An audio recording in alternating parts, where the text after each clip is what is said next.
જય માતાજી મિત્રો, કેમ છો મિત્રો? મજામાં? હું છું અમરત ચૌહાણ. તો આજે આપણે વ્લોગ બનાવી રહ્યા છે, બહુ ઉપયોગી છે મિત્રો, દરેક મિત્રો માટે ખાસ છે. તો દરેક મિત્રોને અમુકોને ખ્યાલ નહીં હોતો હોય તો આ છે દેશી લીમડો, જોઈ લો. અને લીમડાનો મોર મહિનો ઓર ચૈત્ર મહિનાના માસની અંદર મોર બેસવા લાગે છે. અને આ મોર અદ્ભુત રીતે કામ લાગે છે મિત્રો. દરેક મિત્રોને ખબર તો હશે, પણ અમુક લોકોને ન ખબર હોય તો કહી દઉં કે જે લીમડાનો મોર છે એ તમારે સાંજે તોડી લેવાનો છે. અને પછી માટીના વાસણની અંદર પલાળી મૂકવાનો.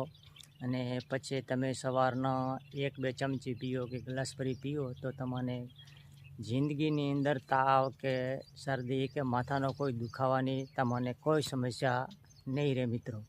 અને આ દેશી મોર છે એટલો ઉપયોગી છે ને મિત્રો કે કીધાની વાત નથી એવી મિત્રો છે. તો દરેક મિત્રો મારી આઈડી ઉપર નવા મિત્રો હોય તો આઈડીને ફોલો, શેર, કમેન્ટ કરતા રહેજો ને વિડીયોને બને એટલું શેર કરતા રહેજો. તો બધા મિત્રોને જય માતાજી. ને આ લીમડાનો મોર છે, તો લીમડાના મોરને કીધા મુજબ તમે પદ્ધતિ અપનાવો તો 100% રિઝલ્ટ મળી જશે. તો જય માતાજી મિત્રો.